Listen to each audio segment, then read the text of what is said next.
Today's program, we are looking at agribusiness innovation, a game changer in food systems for shared prosperity. To do this presentation with us, we are privileged to have practitioners and those from academia to dissect the topic. But we are looking at transformational leadership in agribusiness, developing new champions for the agribusiness sector. So, ladies and gentlemen, we are privileged to have Professor Irene Egyir from University of Ghana.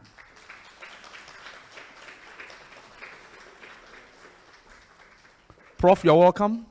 We are also privileged to have Professor Ernest Asamoah from University of Toronto.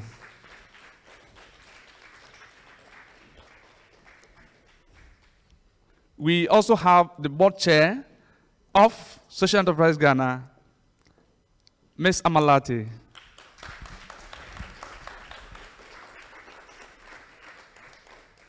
We have Dr.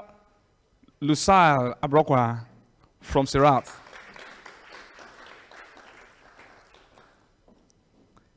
And then we have Mr. Alex Tetteh, Ghana Chamber of Entrepreneurs with Disabilities. Do we have Mr. Alex Tetteh around?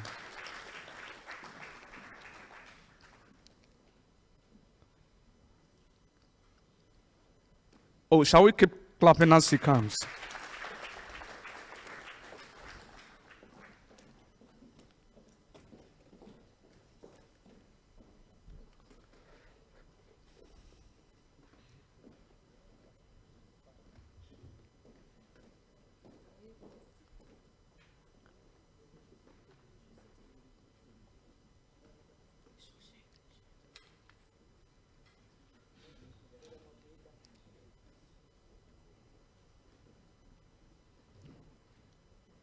Thank you.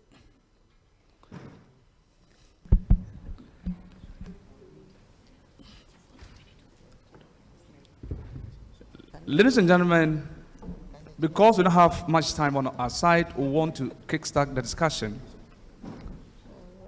Tornyi is my name from Technical University, and I'm also researching into the personal and institutional characteristics of social entrepreneurs within the agribusiness space. So that really makes me happy. And most of us like food, but majority of us love food. So lovers of food, we are all here to discuss. To start the discussion, looking at transformational leadership in agribusiness, developing new champions for the agribusiness sector. To situate our discussion properly, we want to look at Sustainable Development Goal 2. That says that we want to end hunger, to achieve food security and improve nutrition and promote sustainable agriculture. So it's about creating a world where hunger will be eliminated by 2030. Now what it means is that by 2022, approximately 725 million people, that is about 9.2% of the world population, found themselves in state of chronic hunger. In addition, an estimated number of 2.4 billion people face moderate to severe food security the same period. So this classification signifies their lack of access to sufficient nourishment, and the number is still escalating. In Ghana, we are mostly import driven, and that is a challenge in terms of our commodities. So US exports of agricultural and its related products to Ghana in 2021 were 156.6 million, and it's increasing as we see the day. And top US products that are imported in Ghana in descending order, we have beer topping the list. I hope we all know beer. I know whether because we don't have food to eat, we are drinking, or we are drinking over food. I think the researchers will take it up there. And then chocolate and cocoa products, number 2. 3, pork and pork-related 4, beef and beef products. 5, wine and related products. 6, food preparations. 7, seafood products. 8, non-alcoholic beverages. 9, fruit and vegetables, juices. And 10, essential oils. Now, when it comes to countries that import to Ghana, the top 10 are here. Before we situate the discussion, we have China, number 1, Brazil, Netherlands, Malaysia, Canada, United States, Turkey, India, Indonesia, and Belgium. Now, what it means is that food inflation is a very serious issue in Ghana today. Is that the cost of food in Ghana increased 49.30% in September 2023, and over the same month in the previous year. And food inflation in Ghana averaged 13.80% from 2013 till 2023. So, ladies and gentlemen, this discussion needs leadership. Do we see leadership in here? So we need leadership. Please, our Honorable Minister would like to take leave of us. So if we don't see him with us, it means that he's attending to other important issues. Thank you, Minister, for coming. Thank you.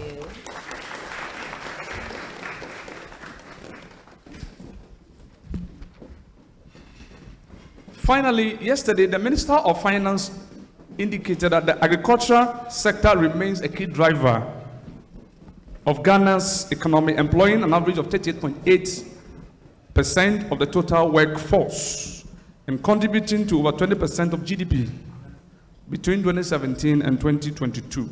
So it means that the sector grew by 6.3%. So to do the discussion, I would want our panel members to introduce themselves shortly, and then we kick the discussion rolling. Shall we start from Mr. Alex? Okay, thank you very much. My name is Alexander Kojo Tetteh, and I'm the National Chairman for the Ghana Chamber for Entrepreneurs with Disabilities, which includes persons with disabilities in the agri-business. Thank you. Thank you. Thank you. My name is Lucille Abruquah, and I'm the Country Director for CERATH Development Organization. CERATH is a non-profit that works to enhance the livelihoods of rural and urban poor in Africa, and we operate in 3 main countries currently. We operate in Ghana, Liberia, and Sierra Leone. And in relation to this panel discussion, I will just focus on what we do in the agricultural sector. We help agri-businesses to compete, comply with standards, and help the value chain to be connected throughout. Thank you. My name is Amma Lartey, and I'm board chair of SE Ghana, but I also lead an organization called Impact Investing Ghana, which has SE Ghana as one of its founding members. As many of you know, SE Ghana is the Association for Social Enterprises in Ghana, and it does a lot of work to build the ecosystem to support entrepreneurs in specific sectors. And this year, agribusiness is going to be one of the big sectors that we work in. Impact Investing Ghana has got to do with unlocking capital, especially from the private sector, for impact and for profit. So we work together to do research, we build the capacity of financial institutions, and we also work to create funds or to structure investment vehicles. Thank you. Thank you. I'm Ernest from Asamoah. I work with the University of Toronto. I managed a project in Africa called Africa Higher Education Collaborative. It actually works in 8 African countries, including Ghana. We looked at issues of health and agri related to ecosystem strengthening, health entrepreneurship in relation to agriculture, and also health employment. So these 3 pillars in relation to that. Thank you. Thank you. Okay, good morning to you all. I'm Professor Irene Egyir. I'm the current Dean of the School of Agriculture in the University of Ghana. And we teach subjects in animal science, crop science, soil science, family and consumer sciences, agricultural economics and agribusiness, agricultural extension, and we do a lot of research with forest and horticultural crops, livestock and poultry, soil and irrigation. And we have centers that are dealing with that as research centers. We also are very much interested in insect science. So we have a specific program in graduate work in insect science. But myself, I also have a farm, which is a mango farm, and I like organic. So if you come to my office, I have an organic garden, which is my green office, and I sell brown rice, kokunte, and honey. So I teach, I do research, and I am a social entrepreneur. Thank you. Oh, shall we clap for, wow. Prof, thanks so much. We are talking about transformation leaders, and President Obama once said, change will not come if we wait for some other person or some other time. We are the ones we have been waiting for, and we are the change that we seek. Unquote. So starting with Professor Asamoah, as a leader or someone who is interested in agri-business promotion in Ghana, what has your organization been doing, especially when it comes to data? Because data is so critical to every decision we make or take.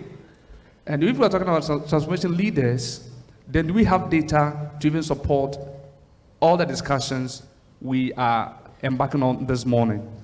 Professor Asamoah. Okay, thank you very much, and probably official good morning. Yes, yes, data drives everything that we do, be it agriculture, manufacturing, every sector is data. So when you want to look at transforming agricultural leadership, agribusiness leadership, transforming, which means that you are not doing the normal distance, but we are moving, having a quantum move.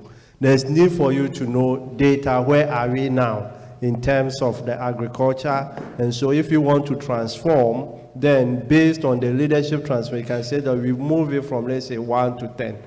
There's some level of data which research has produced, but as we always say, most of this research actually are with the research institutions, which have little interaction with the industry. Let me, probably because you said it, SC Ghana conducted, I led a study for SC Ghana to conduct a study into the agribusiness, the state of agribusiness in Ghana, with a focus on a social enterprise agribusiness. And available data indicate that almost all the MSMEs, 54.8%, are into agribusiness. As you know, from production up to, but out of the 54, about 48% are actually into production, which means that very small portion, less than 10% or so, is into the other 4 sectors of the agribusiness value chain. You know, you have the production, processing, the input, the services, distribution, and the marketing. So a lot produced. But as to moving it from, look at the term, probably prophecies, agriculture, moving it from the point of making agric as a culture, a way of living, by making it as agric as a way of business, which is the agribusiness, becomes an issue because most of them are not there. The data also available, when you take Ministry of Agric, we are talking about agribusiness. But for you to aggregate the percentage of agribusiness contribution, there is no data, rare data, because agriculture as a ministry, as a sector, look at it from the production angle. So the data that is provided, which is the 38%, 20 contribution in terms of employment, last 2 years contributed $11.1 billion US dollars, is for the production sector. When you pick the processing, per Ghana Statistical Service and data, it takes agri-processing as manufacturing sector, not as agribusiness. When you go into the inputs and the others, which is part of agribusiness, is taken as services.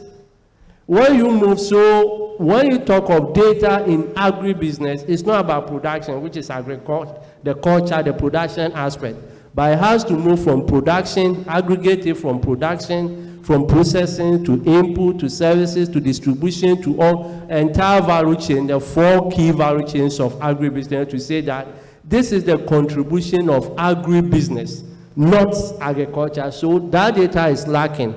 If you check with Ministry of Agri, they'll give you data on the production side, not the manufacturing. Statistical services will give you production for agriculture, manufacturing for the agri-processing for manufacturing sector. Then the services go. So data is lacking for us to quantify the contribution of agribusiness, who goes to the entire value chain, to say this. When you are looking at leadership, transforming leadership transformation aspect, that data needs to be there. Before you can, let's say 2, 3, 4, 5 years time, you'll be able to compare and say that we were here in 2023. This is how we have moved it. Production has increased by this, processing this, input this, distribution this, among all the entire value chain. The second thing I want, so that's about data in terms of aggregating agribusiness as a contribution rather than the point. The second point I want to quickly wrap through is that in terms of data on leadership, that study indicated that roughly 42% of our leaders in agribusiness are women, which is very good. 40 and 50, roughly 51 point something is for men or males. The other aspect is that the good thing on the data also provide that with this 31% of those in agribusiness leadership are between the ages of 18 to 35, which is youth, which is also good. And 41 up to 50 is about 33%. When you aggregate, let's just lose it and say that those who are 40, so that some of us can come in, are youths. Don't let us cut off at the 35, 36 for the youth, so that we can allow most of you to be youths. Because Ghana, even 60 years are somehow youth sometimes. Okay, Prof. They are used sometimes. Please, I want to quickly add this one to it. Okay. When you look at the U.S. economy, the agri sector contributes to almost 1.3 trillion. But the challenge we have in Ghana is that we are not able to aggregate the agriculture, as you said, the production from the other aspect of it. So within the value chain, where are we and where are we going? Because I see inputs, I see production, I see processing, I see market and distribution. So as a researcher, where are we going and where do you think the emphasis should be? Okay, so the emphasis, just as indicated, if you add the other aspect, makes about 77 up to 40, the emphasis should be on the entire value chain. And the available statistics indicate that 11.1 billion was the contribution of agriculture, and that is in relation to production. So it must be at the entire value chain to be able to say that from the entire value chain, production contribution is this, processing is this, input is this, distribution and transporting and warehousing is this. Then you put everything together, then we can better quantify contribution of agribusiness. Then based on that, we can set projections and say that if production is at this level, distribution is at this level, input is at this level, then this is where we want to transform agribusiness into. So data is key, and we don't have aggregate data for us to be able to, either than that we come back 3, 4, 5 years and still be discussion, because we cannot really quantify under the entire value chain.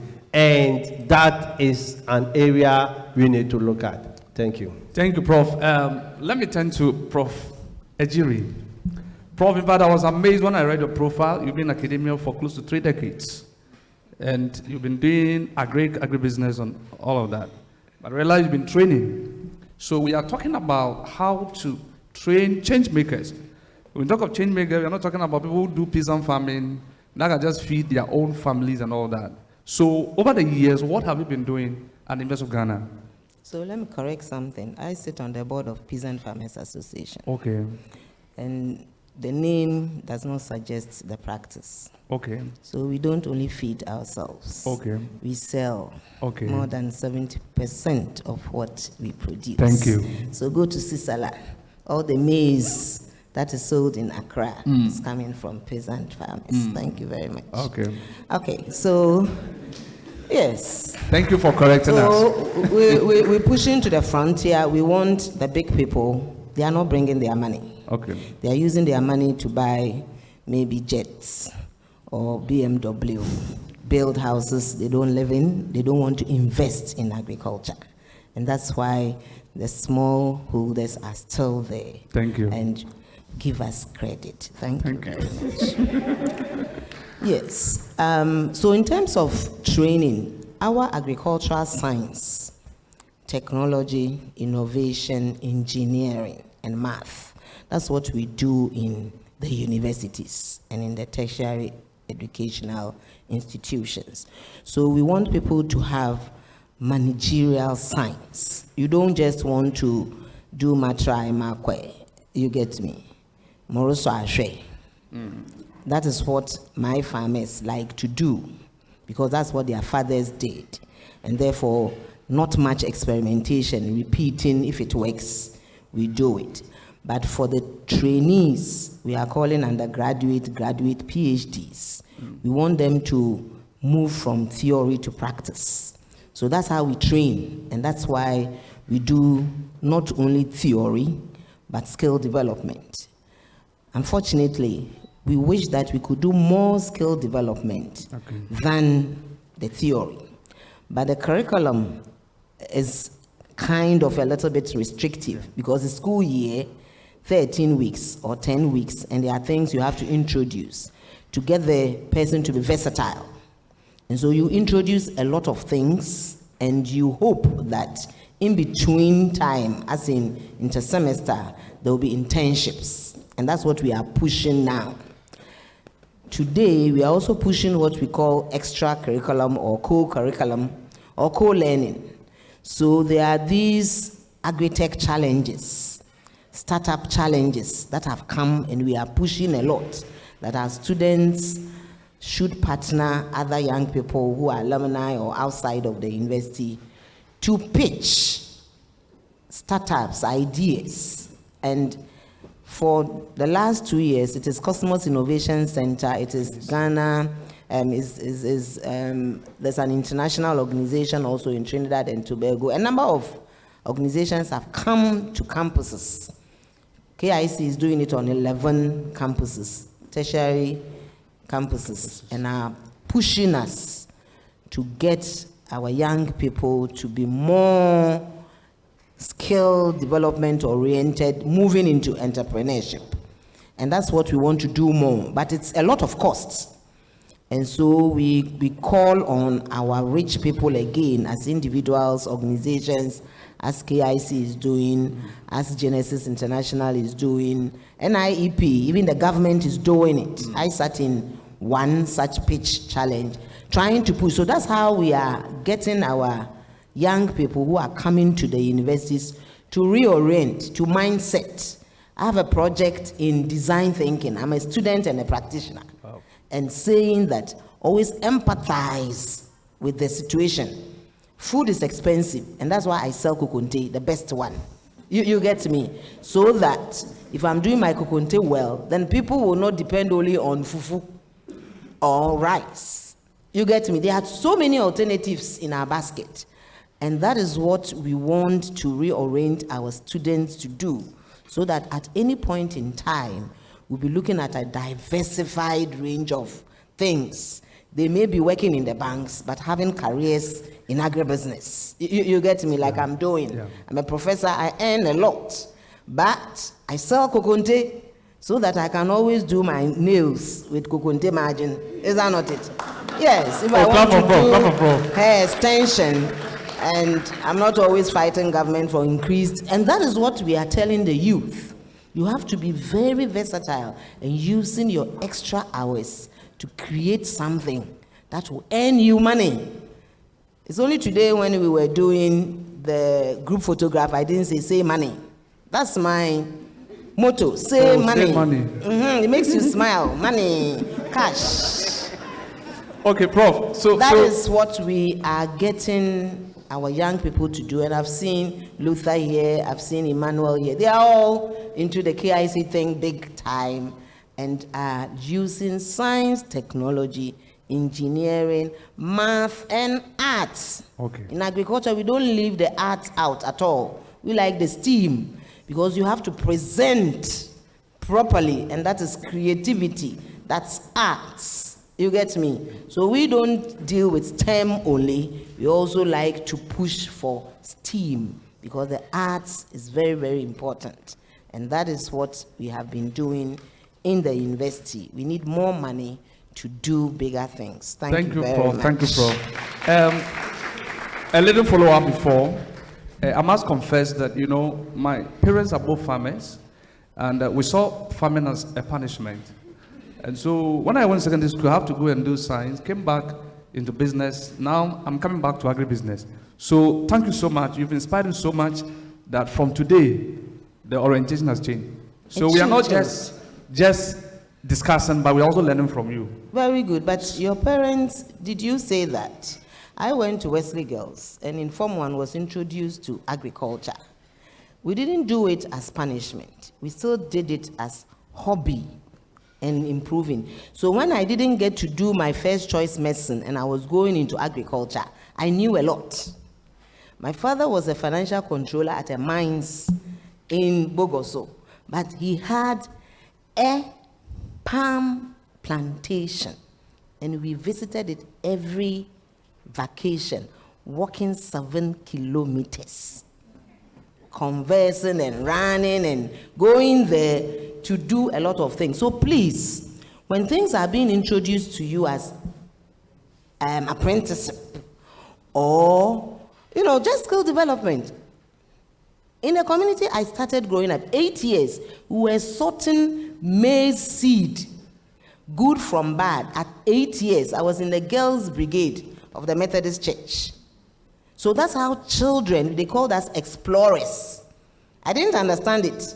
When I started doing agriculture, and I said, explorers, at 8 years, we were encouraged to explore our environment. And so when we went to the community farm in Efiekuma, young as we were given work to do, sort the bad maize from the good maize. Today, I know that bad maize is aflatoxin maize.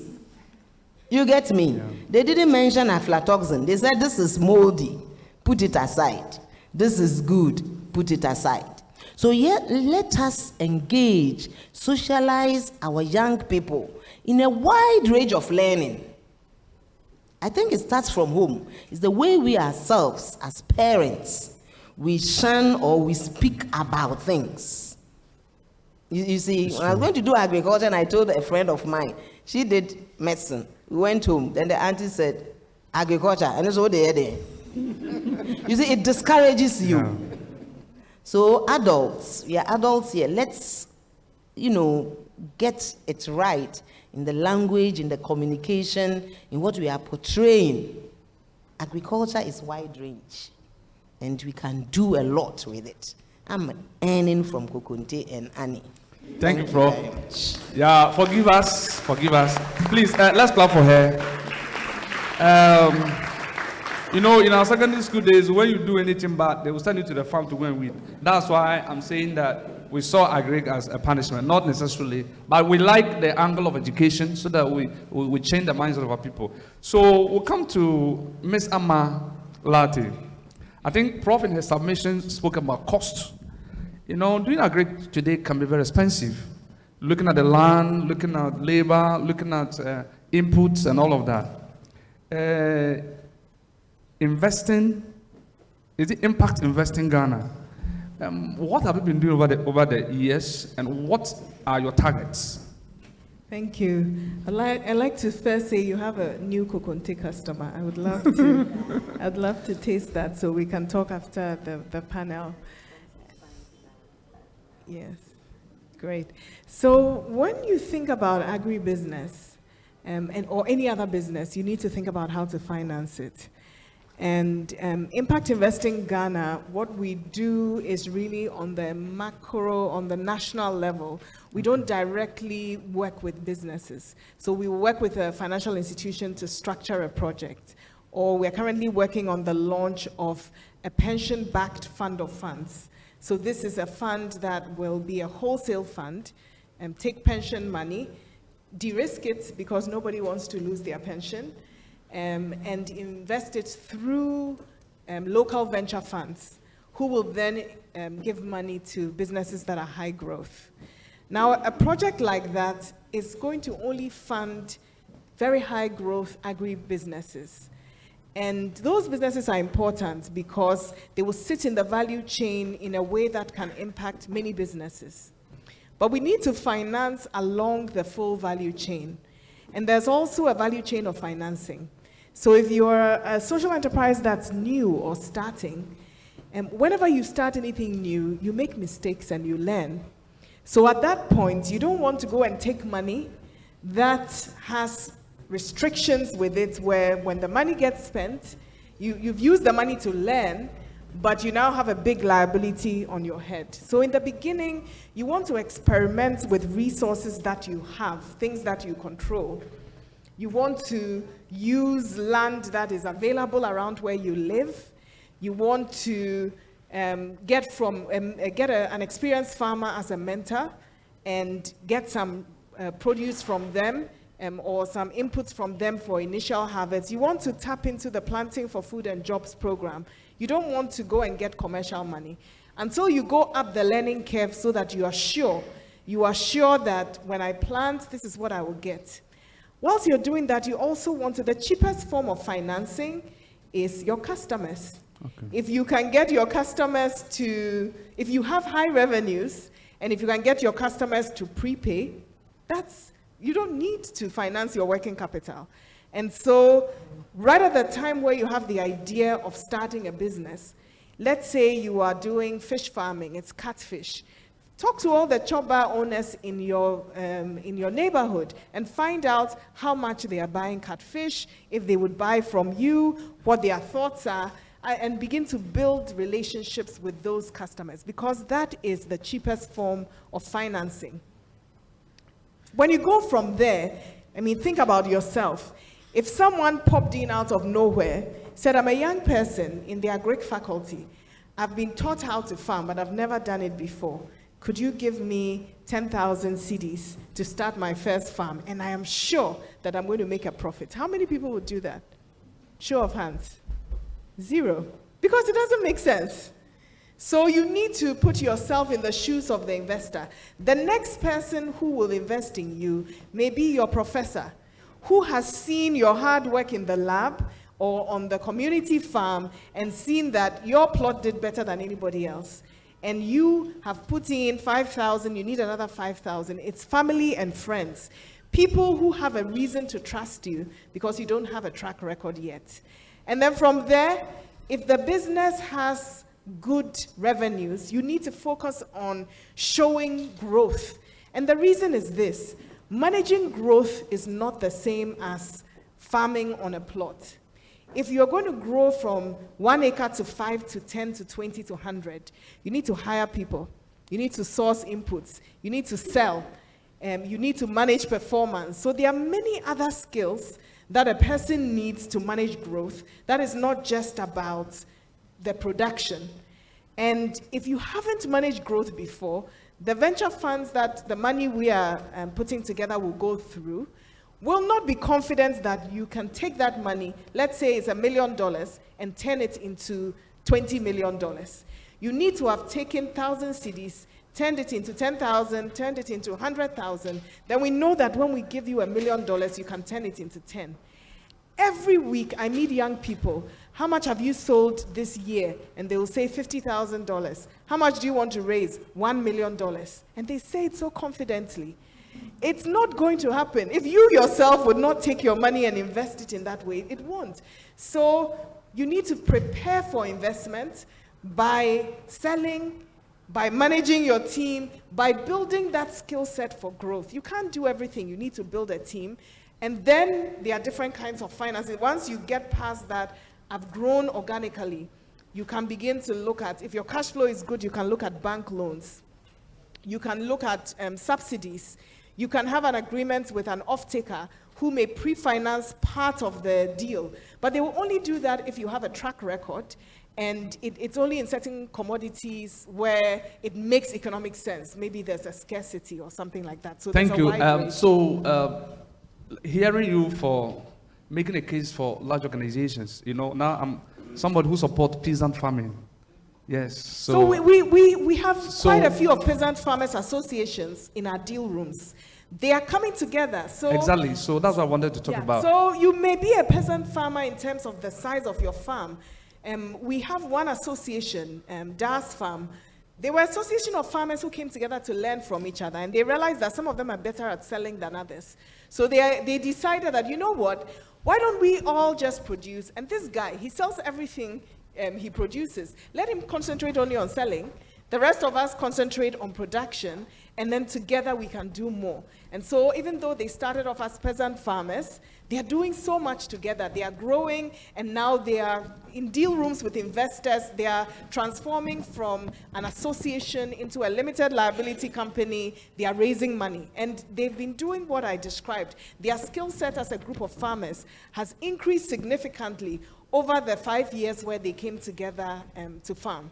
Okay, thank you very much. Oh, yes. I thought you could do it better than you are doing. In fact, I'm enjoying the conversation so much that I've even forgotten that there's time allotted to it. Okay, Dr. Lucille Abruquah, have I got your name right? Lucille, thank you. So, Doc, I've realized that you are into production of coconuts.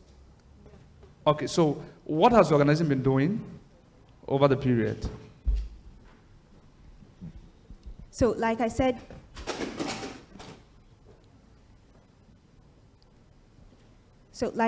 we are a non-profit. So we provide technical and managerial capacity building for the value chain actors. And we implement and design projects along the value chain. And what we do is identify the value chain gaps and address them. Now, with farmers, we work a lot with mango and pineapple farmers. And what we do is, with the mango and pineapple farmers, there's a lot of value, because there's a lot of value in the sector. Because these days, especially when it comes to MD2 pineapples, they export that a lot. So we work with these small-scale farmers or smallholder farmers to produce, get them, do some market research, get them access to either local or international markets. So with that, we help them to attain HACCP certification or Global Gap certification.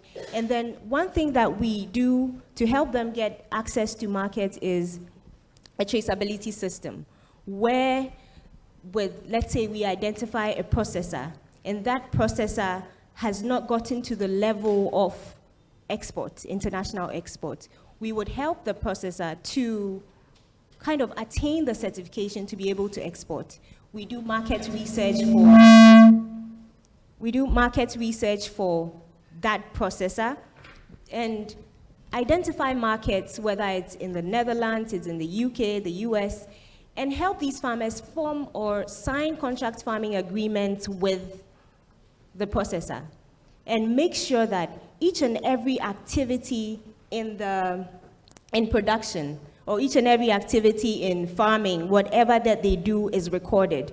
So that we mentioned data, and it was data at the higher level. But data is very important when it comes to exporting or meeting international standards. So what we do is make or set up a traceability system involving all the value chain actors, from the farmers, to the aggregators, to the transporters, train them, make sure that they know how to handle the goods well.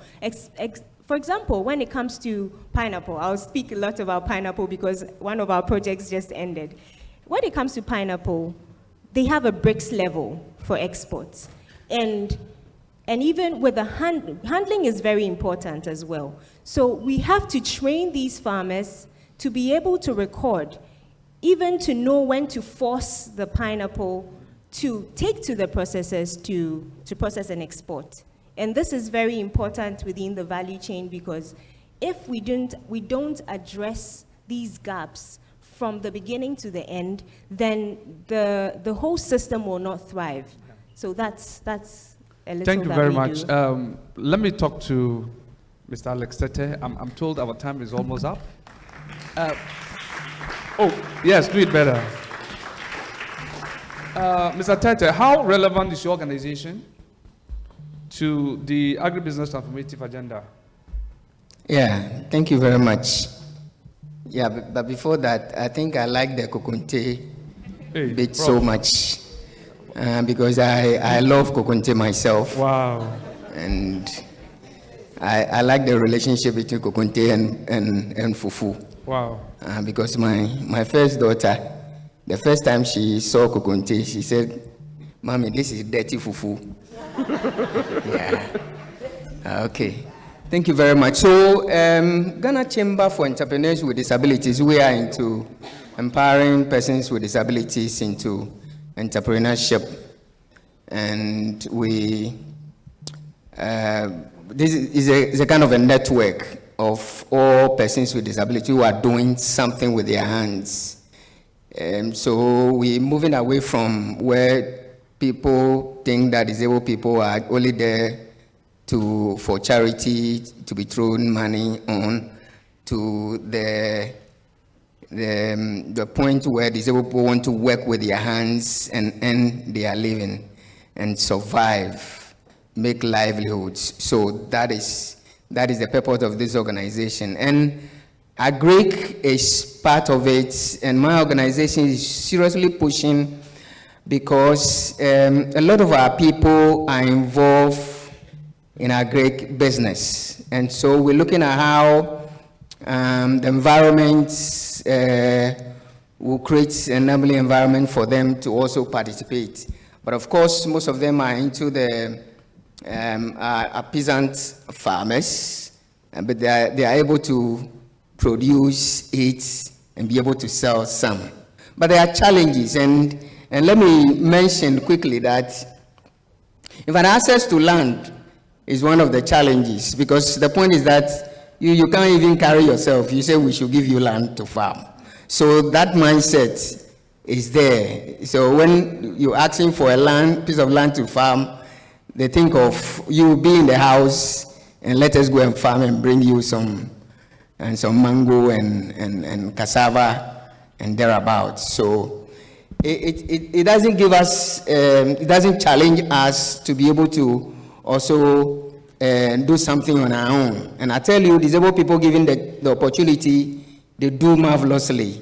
And so sometimes they think that they are witches and wizards, because you see a blind man in the farming, and he's able to navigate his way to the house and back to the farm. They say, oh, this man is only a wizard who will do that. How is he able to do that? But he's a farmer. If you go to the north, you have blind people doing farming, serious farming, and they are earning out of it. The next point has to do with lack of policies. I mean, we're doing plenty for food and job. We have women, we have youth. I don't think there's any provision for disabled people who are doing farming, because the mindset is that disabled people what business do they have to do with farming? Okay, so we are taking out. That's the point. And so we're calling for space for our people. And so that is the relevance of our organization, to make sure that there's also space for disabled people. And I'm glad to SE Ghana for bringing us to this platform, I mean, we don't normally get platforms like this to talk about our organization, and I don't take it for granted.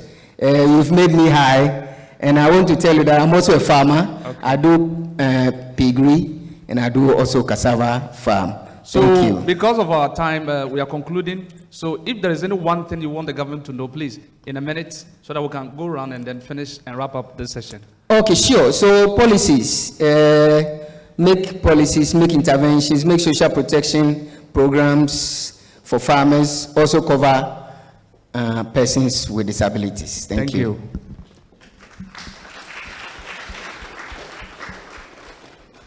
So one word that comes to mind is systems change. And with this, I mean all the actors in the sector collaborating to make this work, collaborating to make the change happen. And sometimes it's not about the policies, it's more about the delivery of the policies. For example, there may be a policy that exists. For example, the Planting for Food and Jobs, the phase 2. This is a good policy, but they did not think about the most marginalized of the agribusinesses. So if we identify, let's say this policy is good, but how does it affect the lived experiences, or how does challenges affect the lived experiences of people, then we would know which sectors or which group of people to include to benefit from the policies. Thank you. For me, my last word would not be to the government, but to us. And that would be voices of hope and encouragement, especially to young people around. Our country has become quite negative over the last few years because we have economic problems. But the truth is that innovation, growth, transformation comes from hope. And so we need to believe that we, not the government, but all of us can transform our country because we are here, we're alive, we are smart, we're hardworking, we are hopeful. And so be voices of hope. When you're sitting with complaining friends, speak to the good things that have happened to you during the week. When you're talking to entrepreneurs who have failed, tell them about your own failures and how you overcame them and where you are now. And let's believe that we can innovate and make life better for ourselves and for others. Thank you. Okay, from me, I think we need to, just as I started, get the research into the entire value chain to be able to properly aggregate and account for what we are doing. The second thing is to look at areas of focus. We cannot do everything as a country. So if it comes to crops, what are the 3 key areas we can? And probably research into that and do it well. If it comes to this area, probably what are the 3, 4? If we target just 3, 4, 5 key areas within the agri-value chain, supported by research and data, and giving ourselves, we will get there. But if we want to do everything because something bit and pieces, we may end up not getting much. But once we focus on it based on research, on the entire value chain, we'll be able to get much. Thank you, Prof. I would say that teaching begins at home, and therefore let our children know that agriculture can be a primary, a secondary, or a tertiary career. Thank you very much. Thank you very much. We thank all our panel members for such an insightful discussion. I know we are not able to exhaust all because of time, so the discussion continues unabated. Thank you all for your time, and God bless you all.